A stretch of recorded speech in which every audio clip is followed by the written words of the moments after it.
Mga kapatid na nananampalataya sa Allah.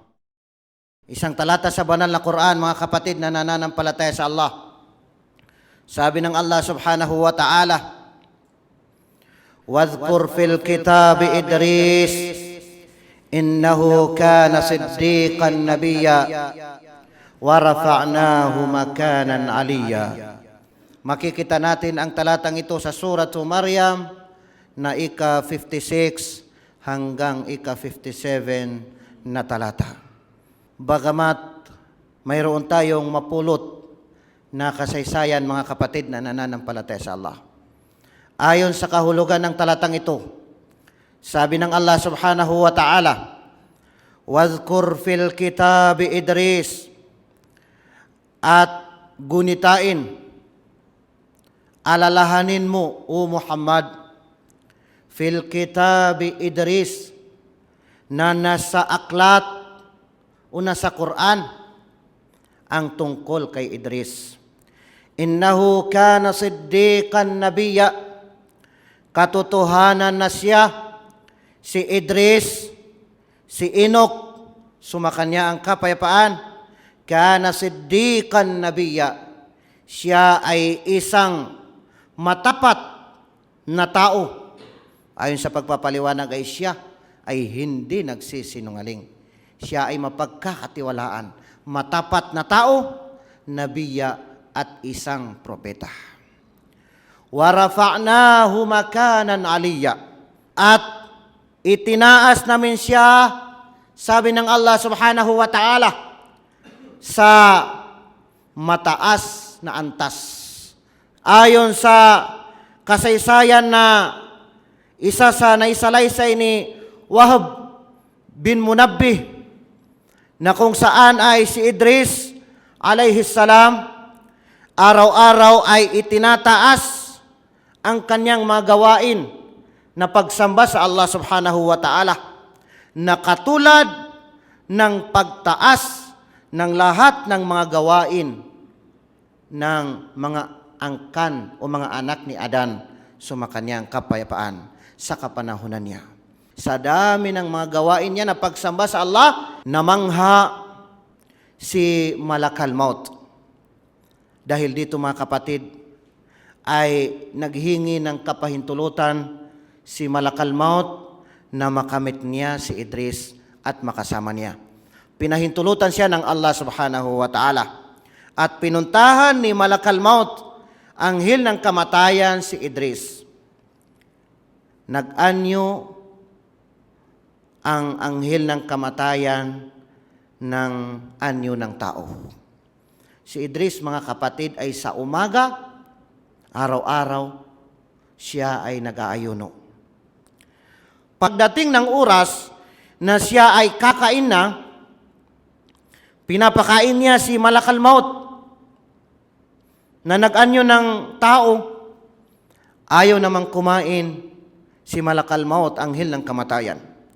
Sa susunod na araw naman, pinapakain din niya hanggang sa 3 beses ay ayaw pa rin kumain si Malakal Maut, anghel ng kamatayan. Kung gayon, nagtataka si Idris kung bakit hindi kumakain. Tinanong ni Idris, kung bakit hindi ka kumakain, sino ka ba? Nagsagot ang anghel ng kamatayan na ako, sabi niya, si Malakal Maut. Naghingi ako ng pahintulot sa Allah subhanahu wa ta'ala na makasama kita, kaya pinahintulutan ako ng Allah. Dahil dito ay kinausap ni Idris alayhi salam si anghel ng kamatayan.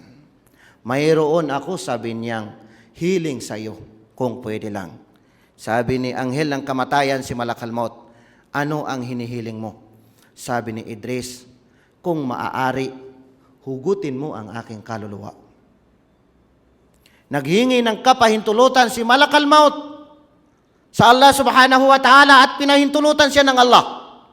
Hinugot ni anghel ng kamatayan ang kaluluwa ni Idris alayhi salam. Pagkatapos ng 1 oras, ibinalik ni anghel ng kamatayan ang kanyang kaluluwa. Ngayon, sabi ni anghel ng kamatayan, Nahugot ko na ang iyong kaluluwa. Ano ba ang purpose?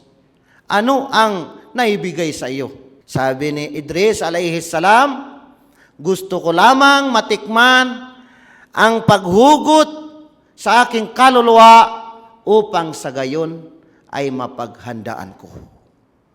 Pagkatapos ay kinausap naman ni Idris si anghel ng kamatayan. Sabi niya, mayroon naman akong hinihiling sa iyo. Sabi ni anghel ng kamatayan, ano ang hinihiling mo? Sabi ni Idris alayhi salam, hinihiling ko na kung maaari sana ay dalhin mo ako sa langit. Naghingi ng kapahintulutan si Malakal Maut, anghel ng kamatayan. Dinala niya sa langit, itinaas sa langit, mga kapatid. Si Idris, mga kapatid, naghiling naman kay Malakal Maut, mayroon akong hinihiling sa iyo. Sabi niya, ano ang hinihiling mo? Sabi niya, kung maaari sana, ipakita mo sa akin ang impyerno. Naghingi naman ng kapahintulutan si anghel ng kamatayan sa Allah subhanahu wa ta'ala. Pinahintulutan ng Allah subhanahu wa ta'ala.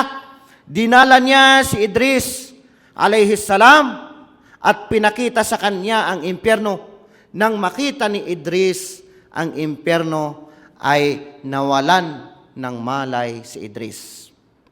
Nawalan siya ng malay nang makita niya ang apoy sa impyerno. Nang magkamalay si Idris, sabi niya, dalhin mo ako sa paraiso. Ipakita mo sa akin ang paraiso. Dinala ni anghel ng kamatayan si Idris sa paraiso. Nang makapasok si Idris sa paraiso, mga kapatid na nananampalataya sa Allah, ay sinabi sa kanya ni anghel ng kamatayan, lumabas ka na, Idris, ibabalik na kita. Ano ang sabi ni Idris? Hindi ako lalabas.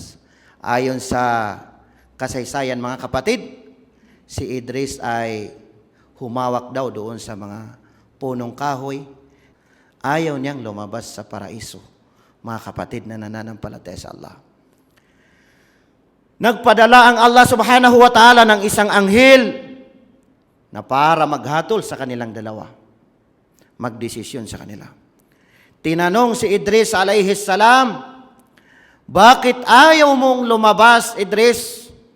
Sabi ni Idris alayhi salam, dahil sinabi ng Allah subhanahu wa ta'ala, kullu nafsin zaiqatul maut.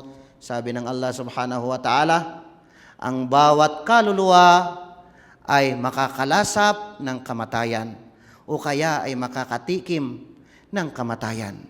Natikman ko na ang kamatayan. Sinabi pa ng Allah sa banal na Quran, wa in minkum illa wariduha. Walang sino man sa inyo na hindi makakadaan sa impyerno. Walang sino man sa inyo maliban sa makakadaan mo na sa impyerno.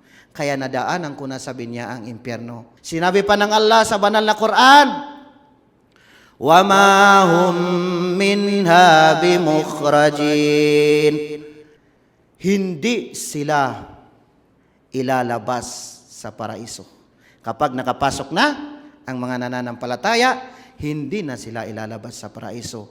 Ngayon sabi niya, nakapasok na ako sa paraiso, hindi na ako lalabas. Mga kapatid na nananampalataya sa Allah, si Enoch, si Idris alayhi salam, awwalu man khatta bil qalam, siya ang unang-unang gumamit ng panulat. Ginuhit niya ang panulat. Awwalu man khata thiyab, si Idris, mga kapatid na nananampalataya sa Allah, siya ang unang-unang nagtahi ng damit, wala bisal makhit, at siya ang unang-unang nagsuot ng damit na tinahi. Dagdag pa sa ating kaalaman, mga kapatid, sa pagpapaliwanag ni Ibn Abbas, bawat itusok niya ang karayom sa tela o sa damit, bawat itutusok niya ang karayom, sinasabi niya ang Subhanallah. Subhanallah, kalwalhatian sa Allah. Mga kapatid na nananampalataya sa Allah, si Idris, dagdag sa ating kaalaman, huwa awwalu man nazara fi ilmin nujumi wal hisab. Siya ang unang-unang astrology. Nababasa niya ang mga bituin.